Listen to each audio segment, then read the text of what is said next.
Thank you very much. So I would like to use my colleagues' concluding remarks as my introduction, so that we don't lose more time. So, of course, national liberation struggle, as we all know, was one of the bases of like a foundational element of the regime of socialist Yugoslavia, which tried to establish its own legitimization on this struggle. And of course, this all showed in the in public spaces, in public schools, with heavy promotion of the struggle in every conceivable way. But for this presentation, I would like to focus on perhaps one of the more famous examples, so public monuments, which had their own history, of course, and also changed throughout the decades of the socialist Yugoslavia. So, of course, the beginning, we cannot escape a short discussion of socialist realism. So, after the war, Yugoslavia was, of course, after heavy Soviet influence, and therefore it also took over its, let's say, official artistic style of socialist realism, which mostly included idealized but also realistic images of, in this case, partisans, hostages, rebellious civilians, allegories, and so on. And these first monuments were often dedicated to the Red Army, which also partially liberated Yugoslav territory. So this example on the left picture is perhaps the most important such case in Slovenia, in Murska Sobota, a monument to not only the Red Army, but also to Yugoslav soldiers. So their statues are put up down at the base, one of each. And on top there is a copy of a Soviet medal with Stalin at the time. Later you can guess that it was taken down and replaced with a medal with Lenin. And this wall is also reminiscent of the Kremlin walls. And the right picture is in Batina, on the border between Croatia and Serbia. Also a large monument by Antun Augustinčić, one of the most famous sculptors of the time, which is also dedicated to the Red Army. And even after Tito-Stalin split, they didn't demolish it or change it in any other way. But it showed that in Fruška Gora there was another similar monument built, which was slightly higher, so that it would symbolically win over this one.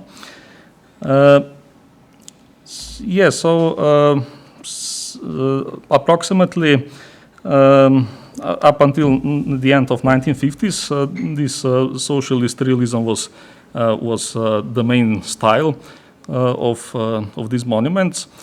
However, when we talk about these monuments, we shouldn't forget that we all know the large and most important monument, which I will show further on.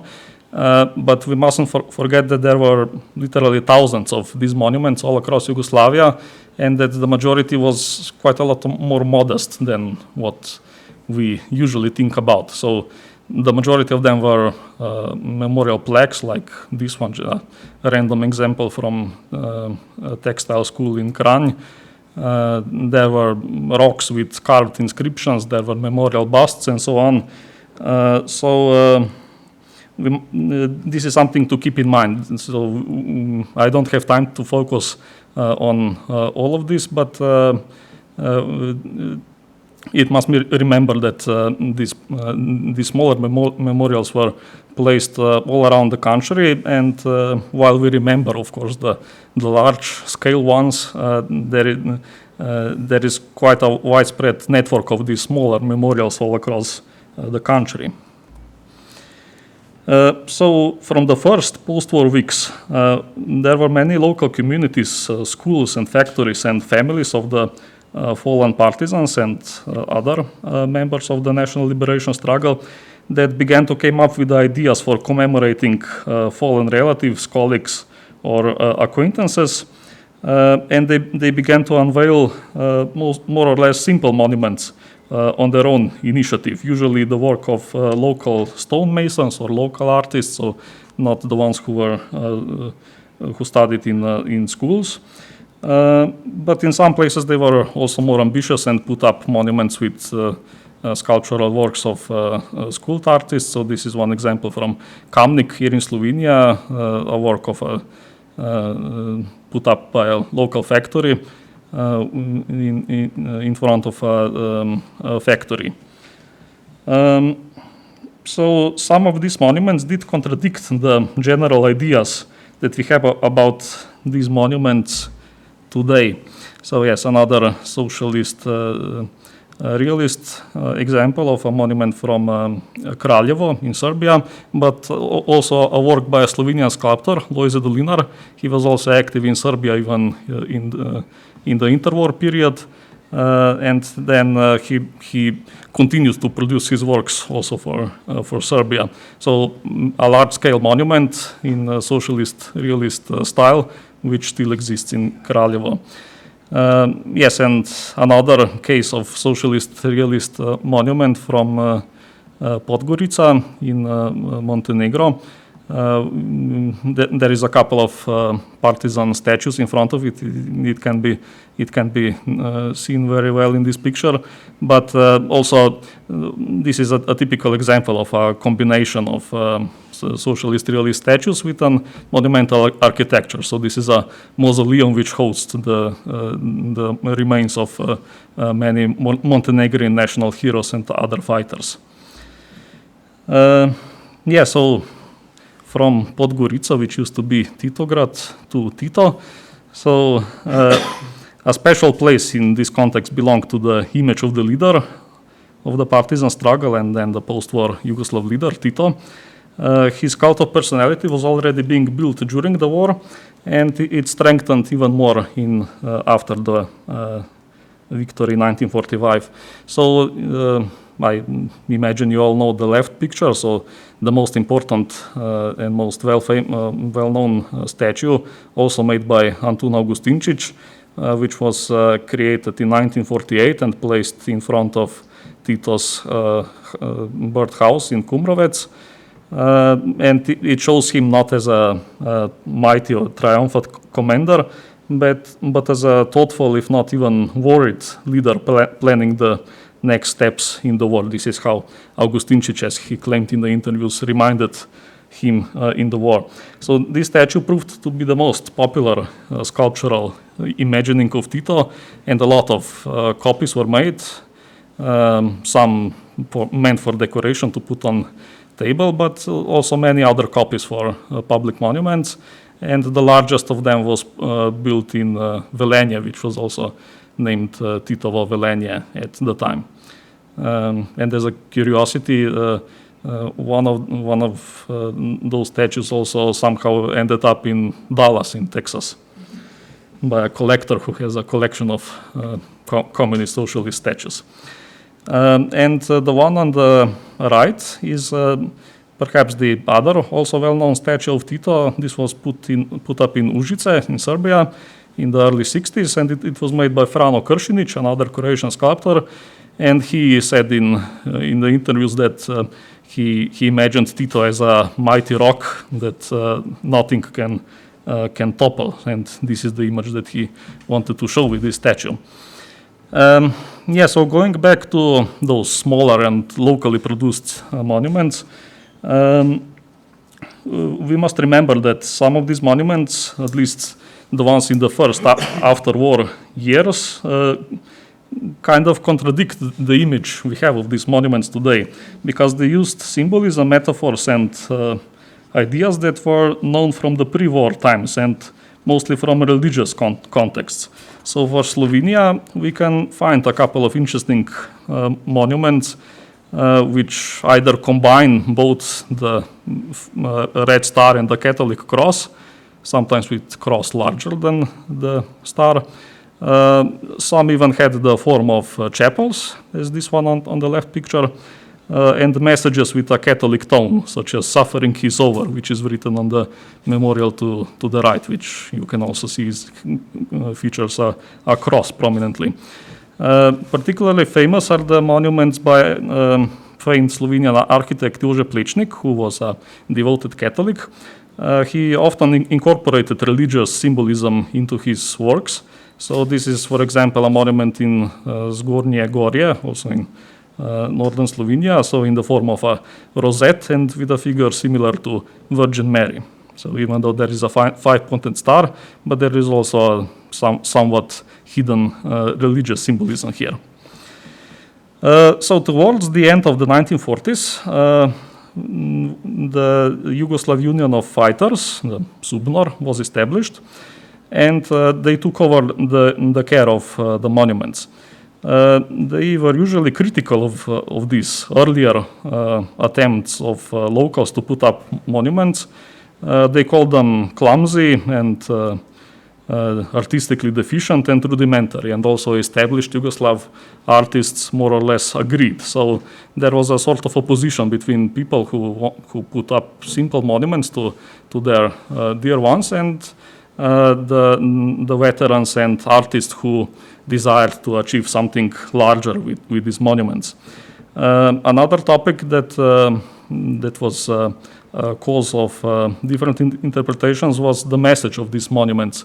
So the monuments put up by local communities usually were more somber. They were a place for mourning and so on, while on the other hand, SUBNOR and artists wanted to follow the idea that they should also celebrate something optimistic like liberation and victory and so on.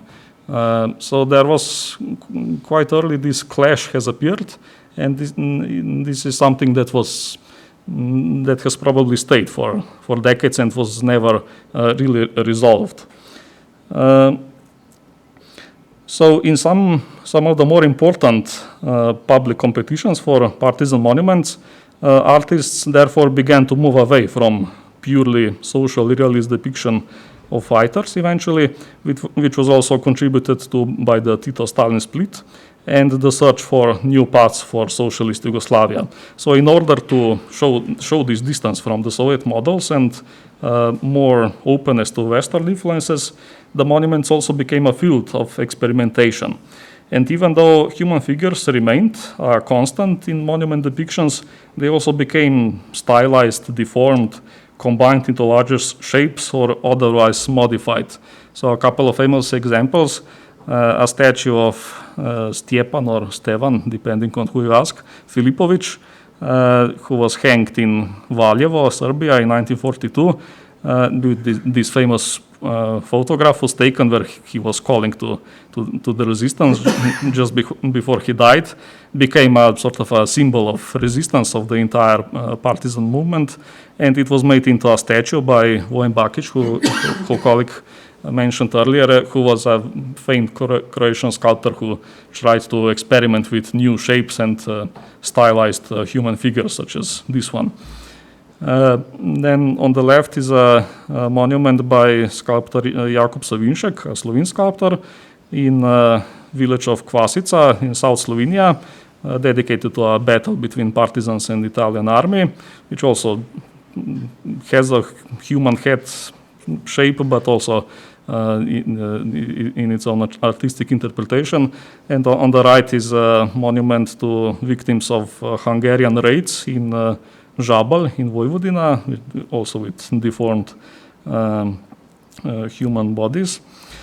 But then eventually, with the beginning of the 1960s, an even deeper reliance on Western modernist models followed, and many partisan monuments, including those which were built at the central location of partisan struggles, took on even more modernist and even abstract features.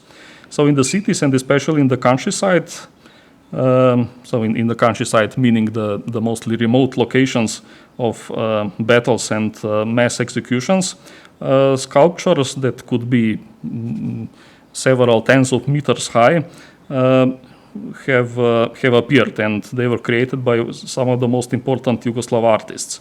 So a special place in art history is, for example, attributed to this example in Kamenska in Croatia, another work by Vojin Bakić, from late 60s, which was made of stainless steel. And Bakić also made this monument in Petrova Gora, also in Croatia, where he also experimented with metal coating. And of course, there was a variety of modernist monuments that was put up within the framework of memorial parks. So those were either large or small green areas that surrounded the main location of the monument and were organized at the sites of battles or mass executions. So at the same time, the architects who planned not only the monuments but the parks often planned the multi-purpose use of these parks, as colleague also brought up briefly. So not only for commemorative functions, but also for recreational and tourist purposes. So this location, even though it carried tragic history, was not meant to be just a place of sorrow, but it was also meant to be used for recreation and so on. And some examples include this monument and surrounding park in Bubanj near Niš in Serbia, where mass killings have appeared. This is a monument by Dušan Džamonja in Podgorić, also an experimental modernist shape with the surrounding park. Then there is Kadinjača in Serbia near Užice, so the battle for the Užice Republic, also a famous story from the partisan national liberation struggle. Also a complex, as you can see, sculpture. Then there's Kozara in Bosnia, another work by Džamonja, also as you can see depicted in a postage stamp.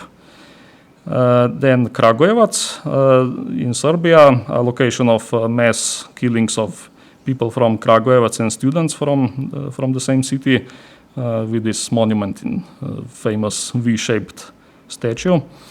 And Sutjeska, so perhaps the most famous location of the central memorial site of the entire Yugoslav partisan struggle. So some artists have developed their own expression with creating these monuments, and they created works that still attract the attention of the international community even today. So these are perhaps some of the more unusual ones, and this one is a famous example from Macedonia, so-called Macedonium in Kruševo, the work of Jordan Grabolovski, which also served as a memorial hall which you can enter. Then this is a case in Mostar in Bosnia. So this was designed by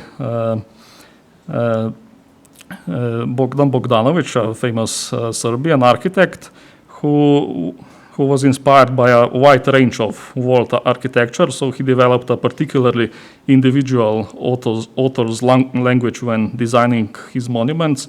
So this partisan cemetery in Mostar is somewhat reminiscent of some sort of Aztec palace. And this monument of his in Travnik in Bosnia looks like a sort of a pagan shrine. So reading his books, he explains his ideas in detail, and he really used a number of interesting sources for his ideas. So his monuments are among the more innovative ones in Yugoslavia.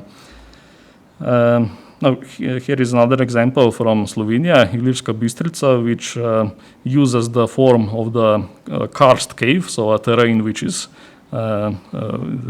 characteristic for its surroundings. And another monument from Ljubljana, from here, which combines a shape. So this is a monument to the revolution. So it combines an abstract shape, and but in it people can be discerned. So the artist's idea was to show the mass movements of people which can change history and achieve a new order. Yes, and another example from Slovenia. So monuments were not always just sculptures. There was a part of it developed so in the form of frescoes and mosaics. So in some communities, they decided that this will be their main form of commemoration. And this is from Poljane near Škofja Loka, a fresco by Ivo Šubic, which serves as a monument. And another modernist example from Rijeka, Croatia. So 13 people were shot on this location by the Ustasha, and this was the artist's idea. So 13 sticks that cross the passageway where they were killed. And in the end, so some memorial spaces and their public marking were already controversial in the Yugoslav period. And one of these cases is, as already mentioned, Jasenovac, the location of an infamous Ustasha camp, which served as in the after war time as an unpleasant reminder that one of the Yugoslav nations committed horrific crimes against many other Yugoslav groups, which ran, of course, counter to the message of brotherhood and unity promoted by the post-war leadership. However, in mid-60s, the location was organized into a memorial park, and this monument was put up, another work of Bogdan Bogdanovic, and it became one of the important sites of Yugoslav memory. So now we come to the breakup of Yugoslavia, and the legacy of partisan monuments became undesirable in many places. Even though we have to point out that individual republics, which used to be part of Yugoslavia, had different attitudes towards this heritage. So we could say, at least in general terms, that in Slovenia, Montenegro, and Macedonia, the monuments were generally, not all, but generally remained intact, even though they became neglected in many places. This also applies to a good extent to Serbia, even though they've decided to remove some of the most visible reminders of socialist past, including the aforementioned Tito statue in Užice, which is now stored somewhere behind the city museum. But in Croatia and Bosnia, where of course a war raged on in the 1990s, there were many monuments that were destroyed, so either during military conflicts or systematically, which is especially true for Croatia. This is one of the examples of the destroyed monuments in Croatia. So the members of the Croatian Subnor have published an entire book which documents all of the monuments in Croatia that were destroyed, and I think they come up with about 3,000 or 4,000 monuments that they successfully documented as being destroyed, mostly with the quiet support of the authorities, and the perpetrators never discovered or prosecuted. Some monuments have survived, like the one on Petrova Gora that I showed before, but became completely ruined and robbed of all the parts that could be removed or sold. And some monuments were destroyed already after the end of the fighting. So, for example, in 2000, strangers blew up a monument on Makljan above the Bosnian town of Prozor, which was dedicated to the Battle of the Neretva River. So today there is only this concrete structure remaining on the right picture. But this is not the end of the story quite yet. So in the digital age, Yugoslav modernist monuments experienced an unexpected revival. Since around 2010, a number of photographers from either Western Europe or the United States have gone on a journey through the former Yugoslav republics and published mostly aestheticized shots of some of the most visually appealing monuments, which then circulated on countless web portals, blogs, and other sites.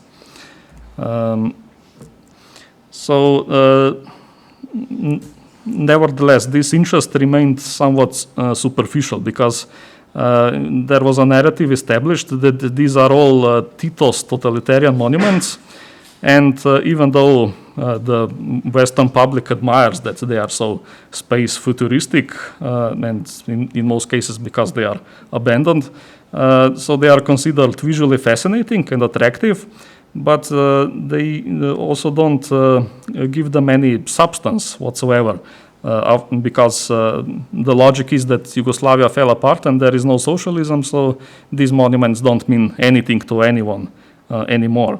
So they become a training ground for all kinds of experimentation, exploitation, and even marketing.